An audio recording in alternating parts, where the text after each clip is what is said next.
ठीक है, वो ठीक है डॉक्टर मर्कल सुनील कौशिक, इस राजनीति पर है, मैं आपका रिएक्शन भी चाहूंगी क्योंकि बिहार वो की एक सियासत को राजनीति बिल्कुल हम अलग है। बखूबी समझते हैं, और जितना जो जातिवाद है जो दूसरी रियासतों में महत्वपूर्ण है, उससे कहीं ज्यादा बिहार में देखने को मिलता है, और इसका बड़ा ही असर रसूख है। तो क्या यहाँ पर जो मौका मिल रहा है, जिस तरह से असफर जी ने कहा कि जरूरत ही नहीं है, क्योंकि बिहार बहुत इंपॉर्टेंट है 2024 के लिए भी। अभी भी जो है, अगर जैसे अभी डॉक्टर सुनील कौशिक से ये सवाल था।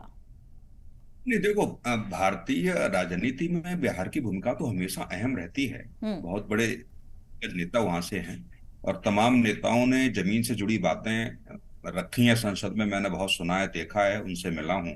हम्म। तो निश्चित तौर पर बिहार की राजनीति को नकार नहीं आप सकते।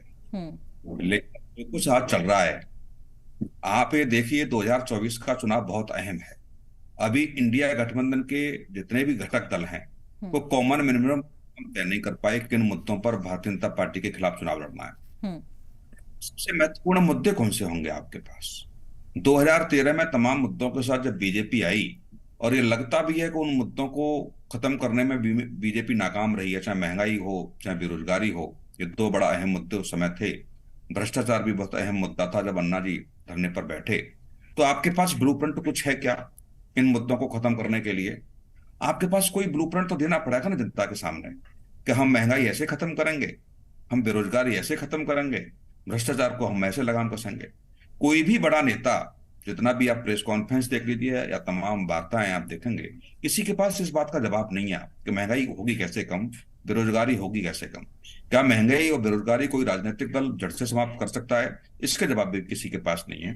तो निश्चित तौर से 2024 का चुनाव अहम है, लेकिन जो मुद्दे तय करने में जिन नेताओं की अहम भूमिका होनी चाहिए, वही आपस में लड़ रहे हैं। जब ममता बनर्जी खड़गे साहब का नाम प्रधानमंत्री के रूप में प्रस्ताव कर, आप देखिए उन चेहरों को, पढ़िए, अचानक सब समझ में आ जाएगा। बॉडी लैंग्वेज पढ़ने वाले लोग पढ़ लेते हैं कि चेहरे पे ऐसा लग रहा था कि जैसे कौन सा बम मतलब किसी के सामने आता ना, अचानक क्या हो गया ये, मतलब कुछ सोचता नहीं, ऐसे चेहरे। तो आप ये देखिए कि जब कोई बड़ी मीटिंग आप करते हैं, उससे पहले ब्लूप्रिंट आप तैयार करते हैं कि कौन कौन सा प्रस्ताव रखेगा, कौन समर्थन करेगा, कौन कौन से मुद्दों पर चर्चा होगी। चार चार मीटिंगें होंगी बिना ब्लूप्रिंट किए लिए हुए, कोई समर्थन नहीं। लास्ट में खड़गे साहब जब मीटिंग बुलाते हैं, तमाम बड़े नेताओं ने इनकार कर दिया आने से, फिर डेट निश्चित होती है। बिना नेताओं को विश्वास कि आप डेट फिक्स कर लेंगे कहाँ मीटिंग है और कौन सी डेट को है।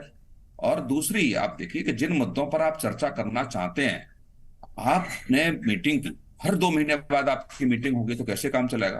आप 3 दिन मीटिंग करिए, 4 दिन मीटिंग करिए, लगातार मीटिंग आप करिए, लेकिन कम से कम एक ऐसा तो ब्लूप्रिंट ला के दीजिए जिससे कि इनके कार्यकर्ता जो हैं, इनके समर्थक जो हैं, जमीनी स्तर पर जनता के भी जाकर के अपनी बातें कह सके। इतना समय भी अब नहीं है। अब आप कहेंगे अगली मीटिंग में चर्चा होगी, तो कैसे आप पूरे पैन इंडिया को एडजस्ट कर पाएंगे कि उनके कार्यकर्ता, उनके, हमारी पार्टियों के नेता जनता के बीच जाकर के अपनी बात कह सकें?